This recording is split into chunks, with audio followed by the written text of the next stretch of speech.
issues. All right, so what is a sinus or sinuses?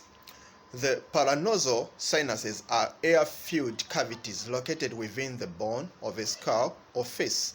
They are lined with mucous membrane and are connected to the nasal cavity via a small opening called ostia.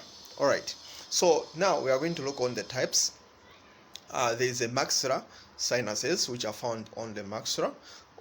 Also, there are also frontal sinuses, the ethmoid, and also the sigmoid sinuses. Okay, so now these are just located deep behind the nasal cavity, the sigmoid. Okay, so now we're going to look on the functions.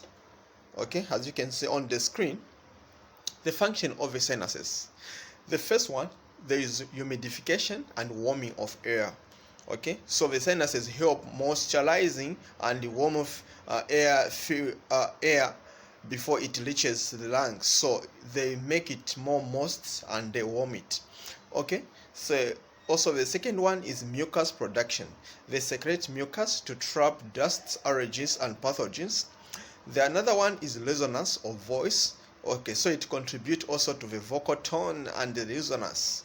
Also, the another one, it's a lightening of the skull, so it reduces the weight of the skull, right? And the shock absorption, so provide cushioning for facial trauma. Now, specifically, now we are going to look on the sinusitis. What is this sinusitis all about? All right. So, sinusitis is the inflammation or infection of the paranasal sinuses, leading to impaired mucus drainage and secondary symptoms. So we're going to look on those. What are those secondary symptoms? Okay, and the other symptoms. So now the causes, it's caused by the infections, which can be viral or most common, okay, bacteria also, or fungal infection. The other one is caused by allergic reaction, so chronic allergies causing mucosal swelling. Okay, another cause is obstructive nasal polyps, okay, deviated sputum, or tumor blocking sinus drainage. Okay, fine. So also it can be caused maybe by environmental, maybe due to smokes, pollutants, or dry air. Then we are going to classify these sinusitis. So there will be acute sinusitis, there will be subacute, and there's chronic and recurrent sinusitis. So the acute one, it just occurs maybe less than 4 weeks, right? Then it has a sudden onset, often also post urinary renal infection, urethral renal infection. So this the second one is subacute sinusitis, which is 4 to 12 weeks. Transition phase, so this is just from within that time. Then the chronic sinusitis is less than 12 weeks. Okay, persistent inflammation, often due to allergic or structural issues. The recurrent one, multiple acute episodes, okay, maybe in a year, I can say. All right, so clinical features, what you can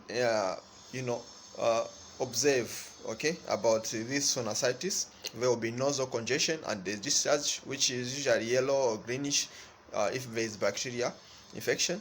Also, there will be facial pain or pressure worsening on bending forward, right? Then there will be also reduced sense of smell. Then there will be headache, okay, frontal or ethmoid sinusitis if they are involved. Then there will be cough or postnatal drip, worsen at night. Fever also in acute bacteria cases. So in relevance to cardiopulmonary physiotherapy, so patient with chronic sinusitis may develop impaired mucociliary clearance, so there will be really problem with a increased risk of lower respiratory infections. Then there will be also chronic cough or throat irritation due to postnatal nasal drip. Then there will be also breathing problems during exercise due to nasal obstruction.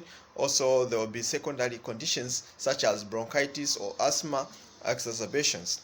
All right, so the law of physiotherapy in what? In a sinusitis. So there will be, you can use maybe breathing training, which will be diaphragmatic breathing, okay, to reduce excessively muscle use. Also, you can use the nozzle breathing exercise to improve sinus drainage.